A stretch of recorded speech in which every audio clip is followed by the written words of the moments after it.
Hello, everybody, and welcome to another scintillating, spicy, red-hot episode of the Red Chocolate hot. Bros podcast. I hope you brought some Mm. saltine crackers, bro, because this one's gonna burn out your palate. Is that what you take for when your palate's burning? You have some saltine crackers. That's your go-to. Yeah, yeah. If I ever go eat food at an Indian friend's house, or Hmm. if Javier Valencia, our wonderful chocolatier, ever invites us to his house for a lunch, I always bring Uh-huh. a tube of saltine crackers. As previously discussed, it's a sleeve, by the way. But as A previously sleeve, discussed, pardon me, a sleeve. you have a low tolerance for heat, so you like to bring a little heat neutralizing saltine with you to for when the heat gets hot. Is that what Yeah, I'm I just understanding? sort of I dabbed my tongue with the saltine cracker just to Mhm. soak up some of the spice. So, Oof. yep, I got a sleeve right here. Just Next in thing I case can this say is, podcast gets a little too hot and what do you spicy, what do you I mean love it. just in case? I, It's I gonna be like the hot. fact that you're planning on it. And before we go one step further, bro, let me just say that we are the Chocolate Bros. You can find us at fortunatochocolate.com or at our retail store in Issaquah, Washington. Both are retail operations in Issaquah, Washington. And we're here today to cast pod and thank everybody for their business, for their support, for their listenership, and for everything that they do to keep our company operating. We just want to say thank you. Yes, and we've mentioned this before, but the reason we do the podcast, Mm-hmm. uh, I would Because say we got bullied by a 6-year-old. Isn't that the we got main bullied by reason? a 6-year-old, and just Yes. several customers have asked us to do it Mm-hmm. more regularly. Mm-hmm. And we aim to please. We In aim to other bring. words, this is not in no way gratifying for us as human beings. We're doing this only in service to you others, didn't which, you didn't let me finish. But the second yeah, part is we just like talking to each other, that and is correct. this gives us an excuse to get on a Zoom call and shoot the breeze a little bit as That's well. right. Gives us a chance to rap for an hour. It makes our mom happy. That's something. That's a good one too. Oh, mom loves these. Mom Absolutely. loves Dan, What our mom third wouldn't love just listening in on a conversation of her two sons? Like of course.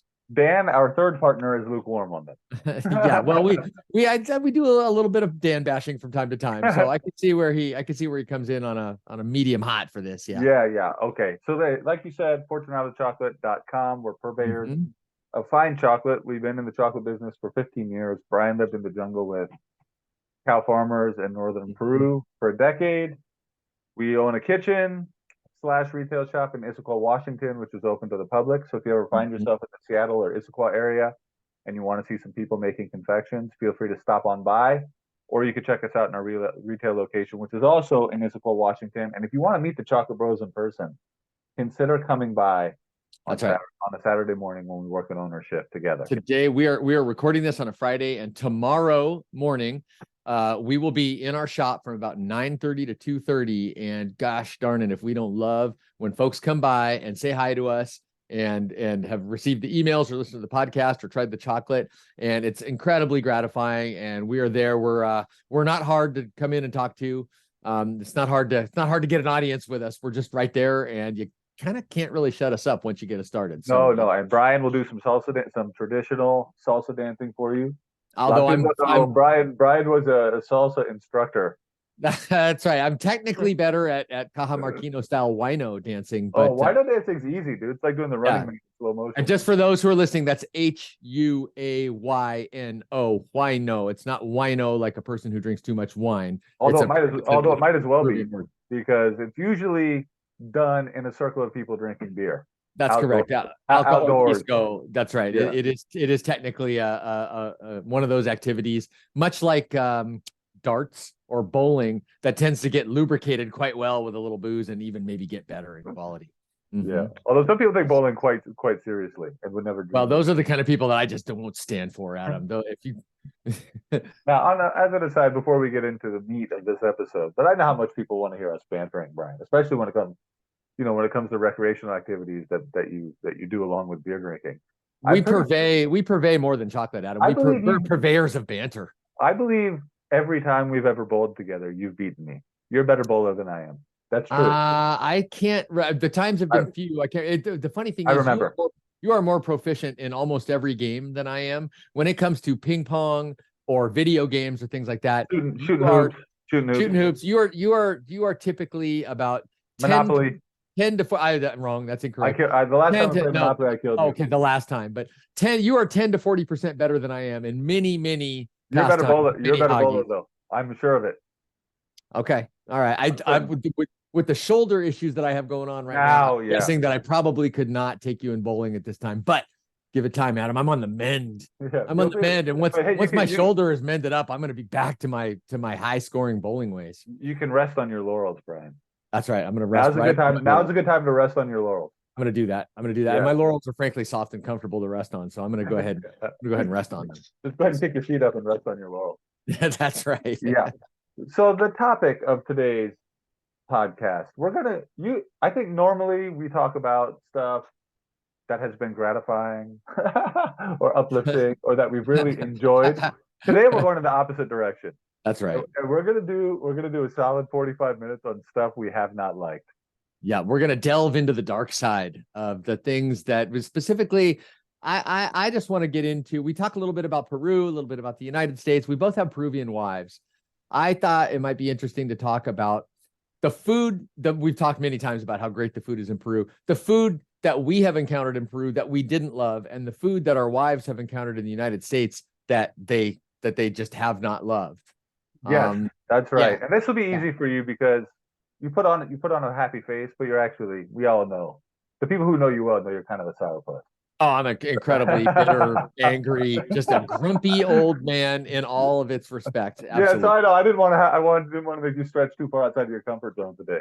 It's been a long week. I thought we would just give you a slow pitch right down the middle. It's time to let my metaphorical hair down and really unfurl my your real self.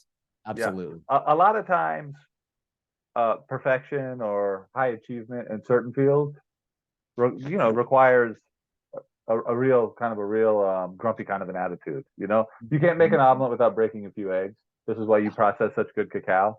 But also, for the people who know you well, we all know. Because I have to break the cacao pods open to get the seeds out. Is that where we're going with this? No, because you're a real hard-edged kind of person. Because I like to yell at the workers as they're fermenting cacao. Is that? You don't take no crap off of anybody. I'm not taking it. If you're bringing any crap to this game, you can take it right outside, Mister or Missy. All right, so who's going to get this party started on food or chocolate? It could also be some chocolate product that you've tasted. Yeah, I was going to say we have tried a lot of chocolate stuff, and there's been some hits and there's been some misses. I thought today we'd go ahead and gleefully channel our negativity and talk about the stuff we didn't love. You kick it off, Adam. I could get the ball rolling with just sort of a general complaint as an American living, doing business, and eating in Peru. Mm-hmm. I can't get my head around the tremendous mounds of white rice that are. Oh boy, will you get a bunch. Bit. Now, this is something. And this is almost sacrilegious to complain about because Peruvian people love rice. White rice. They love white. They claim to be able to discern the flavor in a big heap of unflavored, just white rice, undifferentiated white rice. But people, and it's not just Peruvians. White rice has a large following all over the world.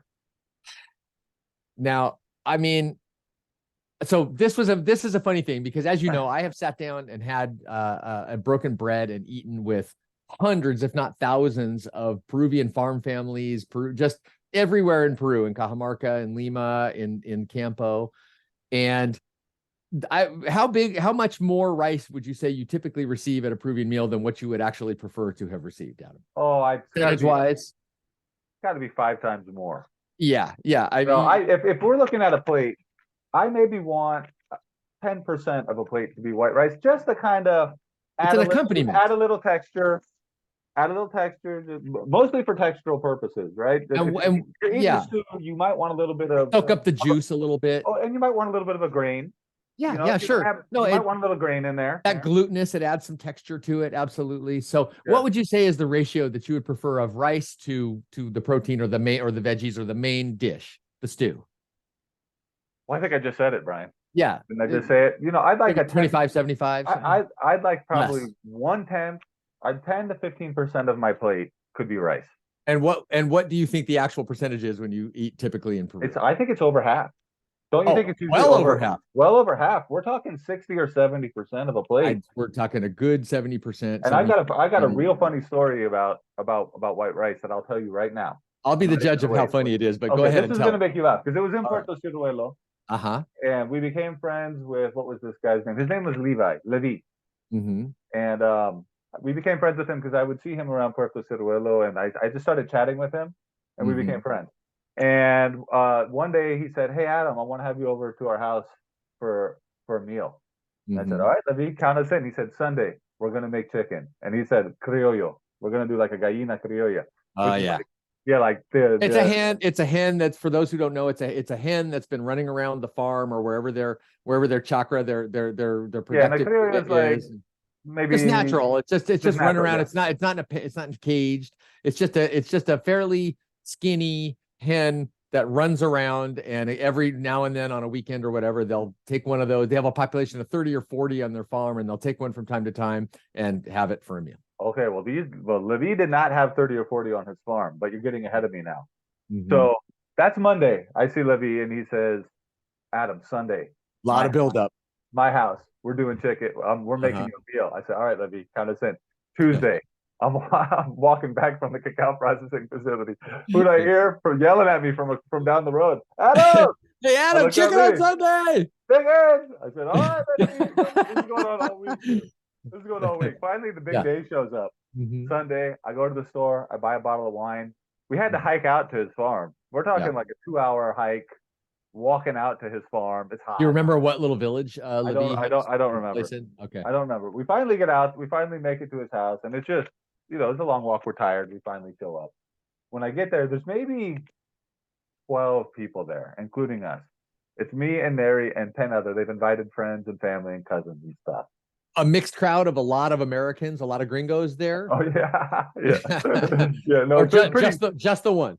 pretty homogeneous crowd. My Yeah. wife's Peruvian, but she's from the mountains, so at least she's like a little bit different.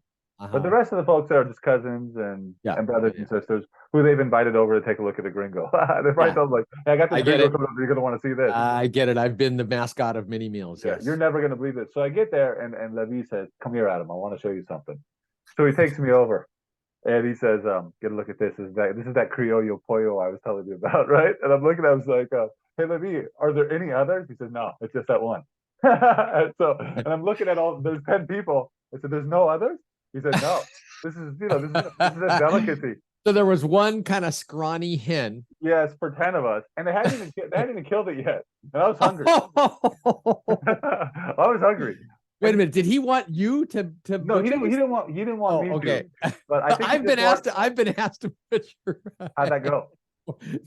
Not well. I have my father-in-law has once asked me to try to butcher a chicken, Uh-huh. but I wasn't decisive enough with the Yeah. cut, and Mm. I wasn't able to cut the neck on the first slice, Uh-huh. and that led to a whole Oh, crazy it's a thing. But it's an anyway, imbroglio. Yeah. it was an imbroglio. But and generally speaking, in Peruvian, and so if we're going to complain about Peruvian stuff, also I think their sense of timing is a little bit different. I Yeah. would So expect, lunch was at 2, and probably about 4:30, they're getting ready to yeah. whip the head So off of this hen. well, so I showed up Yeah. at 2, and they were just going to kill the chicken. So Yeah. Right. we're Much sitting less around. stew it, much less Yeah, than 2 hour stewing I process. just walked 2 hours. So I was like pretty hungry. I just walked 2 hours in the heat. So I show up and they kill this one chicken, and out there on these farms, they have like a little cinder block stove where they're Uh-huh. using literally a cinder block Mhm. that they put wood into, and then they put a piece of metal over it, and then that's what they're using to heat up the pots.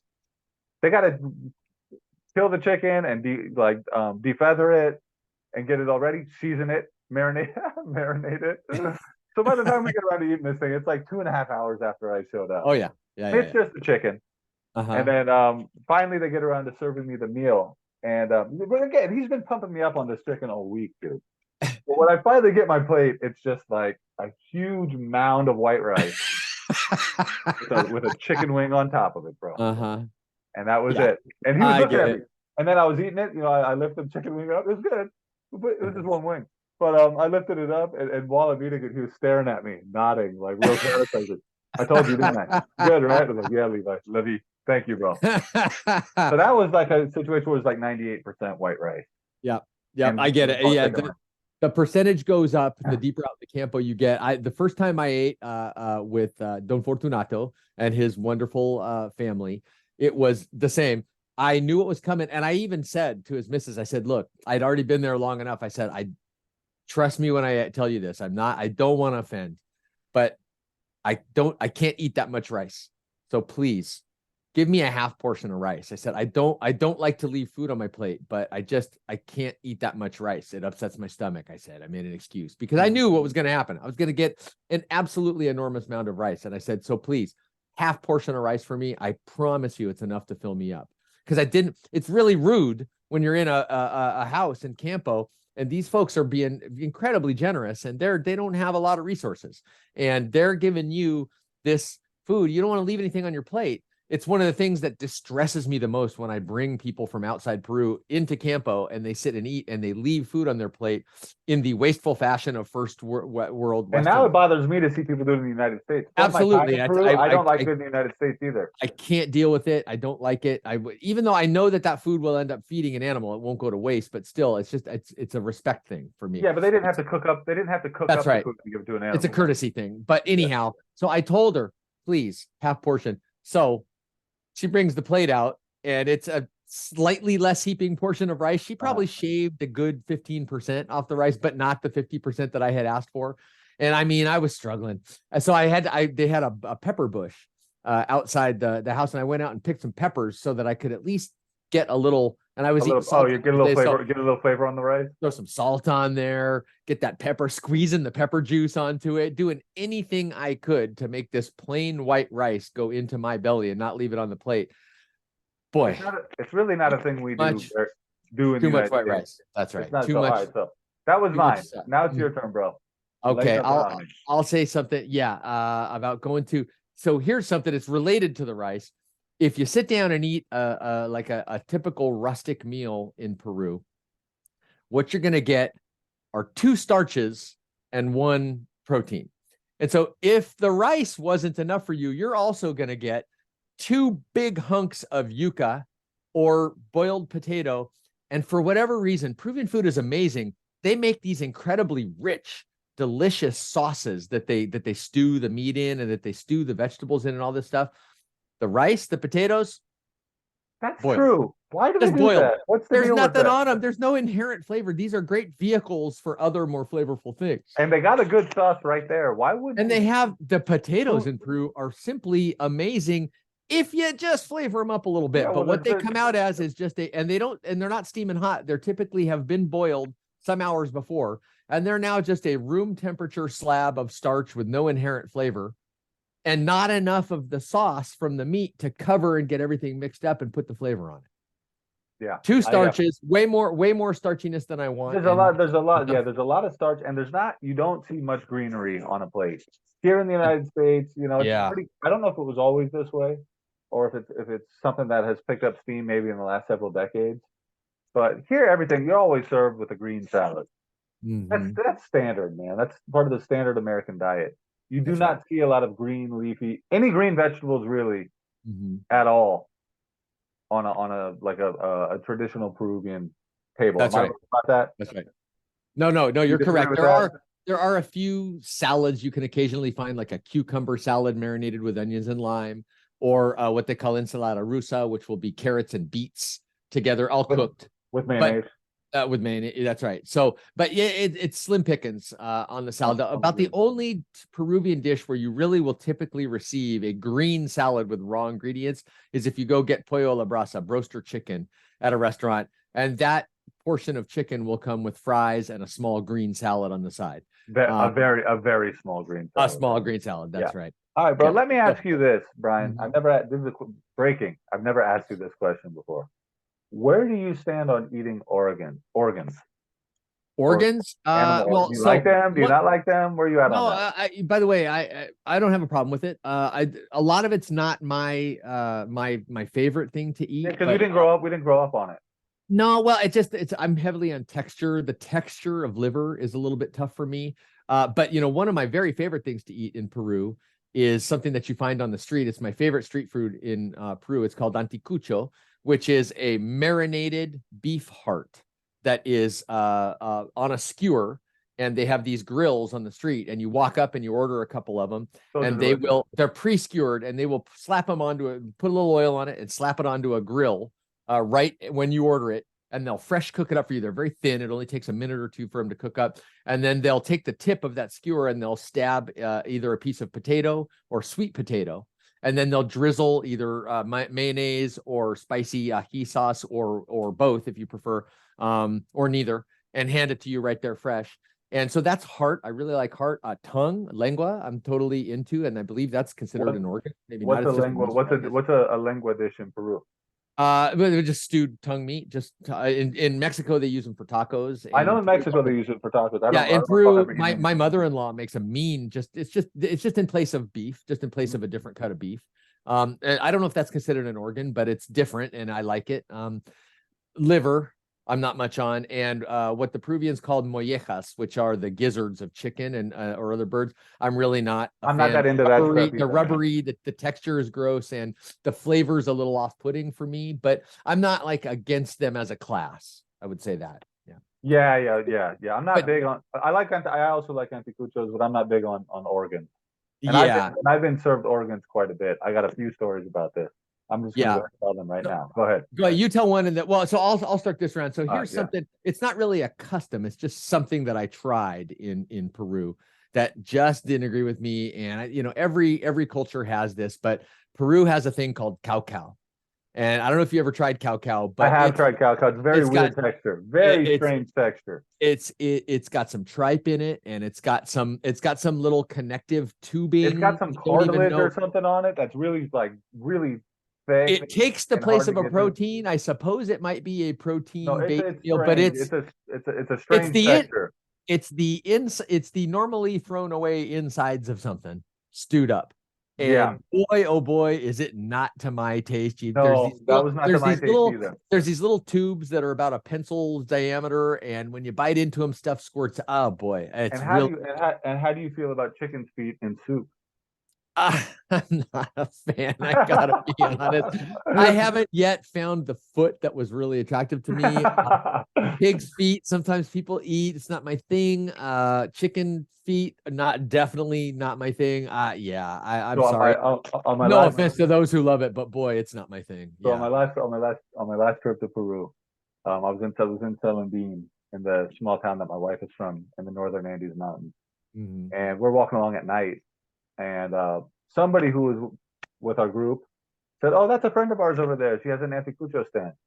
And I said, "Oh, anticuchos. You know what? I'm gonna go buy something from her." I like the gringo pronunciation on that. Anticuchos. Nice. What, anti-cuchos? I'm against the cuchos. I absolutely do not support cuchos. What do you got there, cuchos? Am I gonna have to call the police on this? Can I see your business license, please, miss? So yeah, I went over there because I thought I was going to buy an anticucho. Yeah. Sorry, Brian. And she had anticuchos, and she also had just grilled chicken feet. Oh, yeah. That's working on the same grill. Yeah. I thought there was only one option, so I just gave her my money, and she handed me a skewer with grilled chicken feet on it. And I didn't want to. She had already taken off the grill, and I had already touched it and stuff, so I didn't want to ask for it back. So I just decided to eat some grilled chicken feet. Oof. I'm not a fan, bro. I'm not a fan. No. And I couldn't. So I wasn't quite sure how to even eat it. I was gonna try to eat it, just to say that I ate a grilled chicken's foot. There ain't much meat on a chicken's foot. No, there's no meat. There's cartilage and some collagen. There's bone, cartilage, collagen, and some skin, and that's about it. So what people were described, the group that I was with said women eat chicken feet because it's good for their skin because of the collagen. I believe that. And so I was asking them, what do I got to do? And they say you got to take it off the skewer, spread apart the toes, and really kind of get in between. And I said, you know what? Does anybody else want this? I've had so many, I've spread open so many toes today and just eaten. Yeah. Honestly, I feel like I couldn't do another one. I couldn't do another one. And then pretty much every time I go stay with my father-in-law in Peru, Joaquin, he keeps chickens, hens, and roosters. And every time I'm there, he'll always, butcher a couple of chickens to cook a special meal. Yeah. And I'd say 1 out of 3 times he'll butcher a hen, and there will still be like partially formed eggs on the inside, on the lining of the hen's interior. Oof. And what my father-in-law does is to him that's a specialty. Gross. Dude, he scrapes the eggs off the lining and fries them up and eats them. And he's like, "Would you like some?" You know, I would I would like a double portion. Yes, sir. I would like to leave. May I leave? Can I leave or do I have to stay? Oh, oh man, that is okay. Well, the last one for me is, I think I've mentioned before that I at one point I was invited to go visit a couple of the native communities not too far from our cacao project. So myself and 4 or 5 of the guys that work for us went as far as you can go in a car, and then walked another 4 or 5 hours up to this native community called Supayaku. And we were invited to stay there for a few days, and we did. We slept in their communal building, which was an exciting event in itself. And at one point, we were kind of sat down outside in a circle and given a typical native meal. When we ate just a normal meal with them, it was invariably like cold catfish soup and boiled plantains, cold boiled plantains, which was, I'm not going to lie, it wasn't great, but I could eat it. I could eat it. But they sat us down and gave us a native meal, a sort of an honorary or honoring meal, honoring us for coming. And they gave us masato, which is like an alcoholic, a fermented yucca drink that they start the fermentation process by with human spit, chewing the stuff up. Yeah. Which by then, after it ferments, it's not, you're not drinking someone else's spit, but the drink is just. But you still really, are. Not to my taste. It's just a drink. And then I know you're not, but you still are. Oh boy. And then to eat, I'm really gagging a little bit when I think about this. They gave us grilled grub worms, which are about maybe 1.5 to 2 inches long, fat, white, kind of globulous, featureless worms that they've fried, that they've cooked in a fire. No. No, it's just a great big gelatinous kind of cooked worm. And it tastes, surprisingly, the taste is not much better than the description I'm giving. So it tastes like a big gelatinous. Yeah, how's it taste? Tastes like Cool Ranch Doritos. Grilled, yeah. Like fudge ice cream. It was unbelievable. No, it tastes like I'm describing. It was real. I mean, so here's the thing. If you're going to put yourself in that situation and you're going to be out there and you are fully committed to being there and present, you're going to eat that. So I ate it. I didn't want to eat it. What did the other guys said no? What did the other guy, who said no? I said I would have loved to have said no, but I wasn't. I just was not appropriate to. So I did it, and I'm glad I did, but I wish I hadn't had to. And the other guys who work for our company, what did they think about it? They were not loving it. They don't eat them like as a habit, but they didn't. I think they probably weren't as grossed out by it as I was. They're just a little bit further out in Campo. They're used to eating things that I consider throwaway parts of the animal. So yeah. But none of them were like licking their lips going, more Surrey, please. So that's pretty, there's something interesting in that, man. I mean, the whole thing, it's a super interesting story, but how could it be that one set of people find grub worms to be their delicacy? Were those guys digging them? Do they love them? They don't eat them every day. It's a ceremonial food. I mean, it really comes from a time when that was a primary source of those things are protein rich.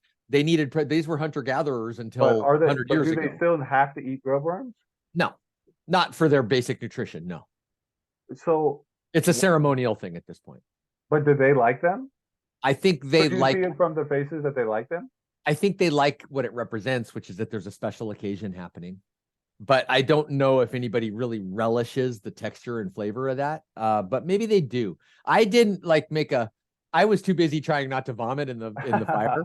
I was too busy trying not to vomit masato. I was too busy trying not to vomit my spit, my shot of spit and worm guts into the fire.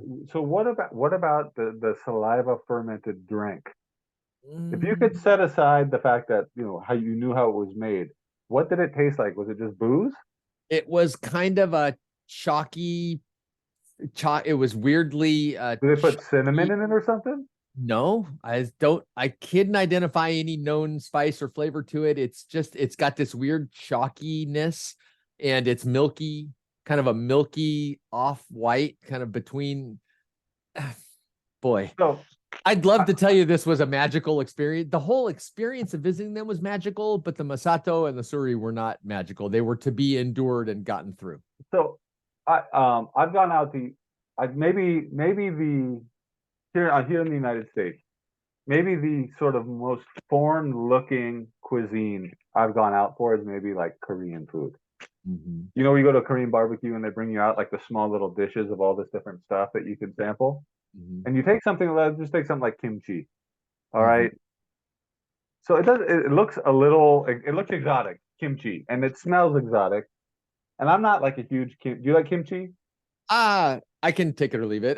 But I It's can, not just to eat straight. The same way I don't like to just eat sauerkraut straight, but if it's mixed with something great, then yeah. Yeah. But I could sort of get my head around it. You know what I'm saying?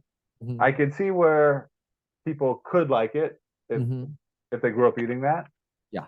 But grub worms and chalky spit fermented booze, you know, I have a hard time trying to understand if all human beings have the same taste buds and the same nerve endings and stuff, like how could and I When think th- and let me say this, I read a magazine article once, and they were interviewing an African like tribal leader, Mhm. and they asked him what his favorite food was, and he said like worms. We eat worms, or maybe Yeah. or maybe it was big beetles. And the person said, "Really? You eat the beetles? Don't you have chicken?" And the guy says, "Oh yeah, we got chicken. We got chicken, but we prefer we prefer the grubs." So Mhm. it's interesting that maybe it's evolutionary or like there's something adaptation driven. In my It doesn't experience, seem possible. most people really relish what they grew up with, no matter what anybody else thinks of it. So it's just culturally part of their thing. They've learned to savor it. So on that note, there are things that I love to eat here in the United States, at least as a guilty pleasure, that my Peruvian wife All right, tell me one. wants none of. Okay, tell me. Well, macaroni and cheese. To her, that is just Really? a wing and a miss. Missed her completely. You want to know Doesn't something? like it. The whole concept of it is just gross to her. My Peruvian wife really doesn't like it either. Yeah. You know what, Neri? A thing. You know what Neri just does not like? Barbecue. What? She doesn't like it, dude. She doesn't appreciate it. She doesn't Yeah. dig it. Does Ceci like barbecue? Have you taken her out for barbecue? Yeah, but it's not, she doesn't like think about it and like ask for it or anything, but I've taken her and she didn't mind it. And I took her mom, Ceci's mom, my mother-in-law, who's come to visit us many times, and I took her out for barbecue to a down home soul food place in the south part of Seattle, and they had a great time. They liked it. They liked that food. They liked it. All right. Yeah. I remember when my wife first came over from Peru, Mm-hmm. and we're from San Diego, so for us, Mexican food is a really big deal. And I took her but out, the style of Mexican food that we have in San Diego is a little different than what you get up here. but I'm talking about when Neri first moved to the United States. Oh, to San Diego. And I was living in San Diego. Yeah. And I was really excited to show her that Baja style Mexican and food. so to me, what we like one of the great things is burritos in San Diego. Like the burritos here in Washington aren't the same. No. Here they serve it to you on a plate. It's like big. You have to eat it with a knife and fork. There they give you like a real compact burrito. Mm-hmm. And I took her for burritos, and she just was not impressed. I would say the exact same about Ceci. She does not like the San Diego style of Mexican food. She's gotten into the Mexico City style of Mexican food since we have a lot of Mexican friends here now and eat over at their houses from time to time. Well, Mexico City is it's similar. You know, it's guisos, it's stews, it's soups. You know, pozole, tacos, kind of a lot of tacos, big time tacos. Yeah. So yeah. I would say something else, but I share this with her now that I've lived in a tropical country. Coming from Peru to the United States, the fruit in this country is bollocks. I mean, it's just awful. I never realized, it's just like growing up and eating Hershey's. It's all you know, and it seems fine until you try something better. And then once you do, it's really hard to go back. Once you've lived in a tropical country and eaten the mango, the pineapple, the watermelon, the everything. Yeah, really tough. All the hot weather fruit, the really hot all the stuff that ripens on the plant there and that you can get at a great price and with all that good tree ripened flavor. Once they take it off unripe, and put it into a nitrogen-filled shipping container, and it gets here hard as a rock, and it slowly ripens off the tree. It just doesn't have the flavor, the chemical components for good flavor, or the sweetness or the juiciness that you want from a fruit. It's just a pale imitation of what you now know fruit can be. And potatoes too, bro. Yeah. I'm sorry, American listeners. The russet potato is one of the poorest representations of a proud genus, or whatever potatoes are. The tuber family deserves better than what the U.S. accepts as an acceptable. Oh, but you know what potato dish I love in Peru? Let's hear it. Papa rellena. Papa rellena. Oh, so man. good. So good. Another great and, street food. No, my number 2 street food, as a matter of fact. And that, now the papa rellena, I've literally never seen one in the United States. I've never. They have something here called a double stuffed like baked potato or something. But it's not deep fried on the outside. No, it's not the same. It's not the same. Well, so if for those who haven't been to a country with great street food, in Peru, there's stalls everywhere, little street. That's true. We barely even have street. At least where we live, there barely even is street food. And so there would be invariably a young woman with a couple of like 5-gallon plastic buckets, and in there are pre-cooked papa rellena. This is basically a potato skin that's had the inside scooped out, kind of mashed and stuck back in, and then the whole thing fried. But it's not a potato skin. It's a mashed potato that's been formed into that's right. Shape of a potato. It's mashed potato. That's right. That's right. They put filling on the middle. Yeah. They fry it up so that the outside has that brown, a little bit hard, crunchier texture, and then they slit open the top, and you can ask her to put in there this kind of like cabbage salad and this spicy sauce that they put in there. And I mean, it costs, like 18 cents or 20 cents or something, and it's fresh, and it's absolutely I was just there picking up Amara from school in Cajamarca a couple months ago, and right outside her school is a papa rellena cart. And she would ask me for a papa rellena, and we would eat papa rellena together while walking back towards the Plaza de Armas in Cajamarca. Oh, it's delicious. It's absolutely delicious. Hey, and for anybody listening to this, like if you know your way around a kitchen, if you halfway know your way around a kitchen, and you want to impress your friends with something that's pretty easy to make, a Peruvian style papa rellena, yeah. Dude, you boil potatoes, you mash them. You get the recipe. You just make a little mix of like meat and. But don't use russet potatoes. Use a golden or a red or something. Yeah, use a golden or a red potato. Use like a more flavorful potato. Yeah. Boil it, mash it. You make this little mixture on the side, which is basically you just pan fry some chicken or some beef with some onions and some nice olives. Yep. Maybe some boiled eggs. You chop them up. Put a raisin in there for an occasional burst. Put a raisin in there, then you remold the mashed potatoes into a ball around the meat, and then you could just sort of pan brown the outside of the potato, so it's got like a nice brown crust. Or if you had an air fryer or something, you could finish it off in an air fryer or deep fry it in just a vat of oil, and it's the most delicious thing. I've never seen one here. Never seen one here. No, that style of thing doesn't go over here. Now, right, bro. We've talked about things that we don't like in Peru. We've talked about things that our wives don't like about the United States. Can you tell me something that you've tried in the chocolate realm since coming over to work into the chocolate industry like we both have for the last 15 years? Can you tell me something that you've tried that was just a flat out miss for you, that you just weren't having?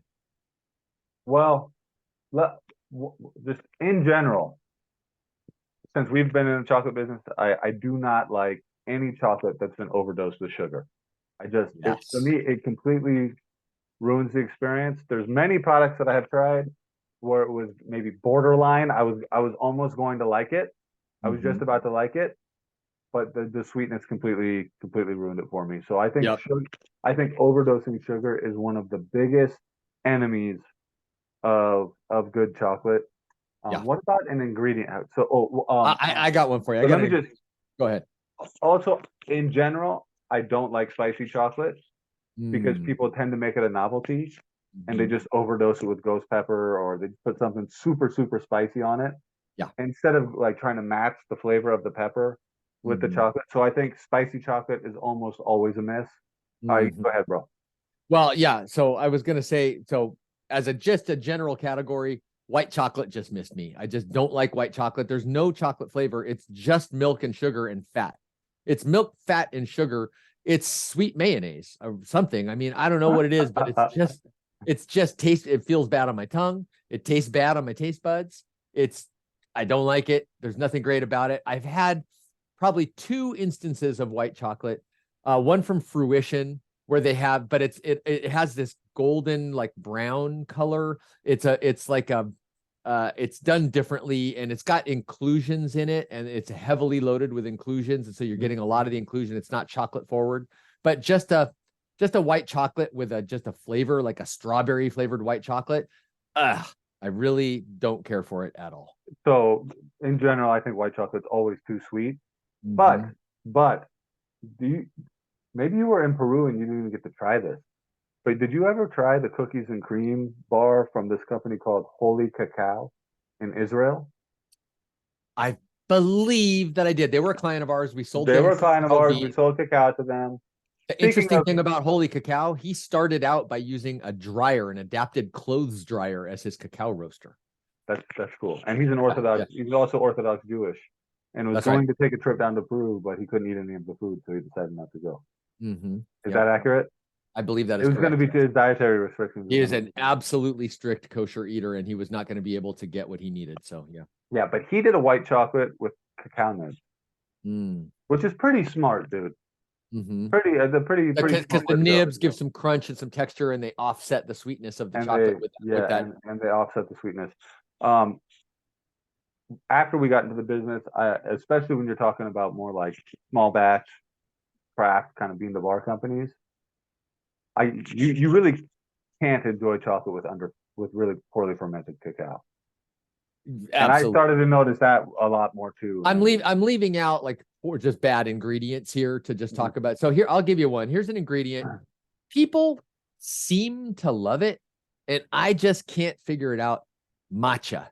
What is this stuff? It makes everything green. It gives it a gritty texture. I agree with that. It just makes everything kind of dry. It doesn't particularly have any flavor. All it tastes like is funky ground up green leaves that add nothing but subtract the good texture. Like, who thought this was great? I don't like matcha, and I don't know what the big deal is. Is it healthy for you? What is matcha? Can somebody get back to me with this? I'm asking we got the 6 or 7 listeners out there. One of you must be able to use Google. Can someone tell me what is matcha and why people like it? Because I just don't get it. Yeah, I'm assuming your question is rhetorical and you don't actually. That's a rhetorical question. You're just throwing it out there just to make sure that you express that. I know how to use Google, but I just refuse to look it up because I'm anti-matcha. What can I tell you? Anti-matcha. Anti-matcha. Yeah. Yeah. So let me just think. Is there anything else that I just strictly dislike? And I like some stuff like Cacao Suyo. Our friends Cacao Suyo in Peru made a bar that had this Peruvian spice in it called cedron, which gave it this weird kind of green piney flavor. I'm open to it. I loved it. I love their cedron bar. I'm open to like greeny flavors, but matcha doesn't even have a green flavor. It just tastes like nothing, like a leaf from the garden. Anyhow, I'm back on the matcha kick. I think the only tea, because matcha's tea.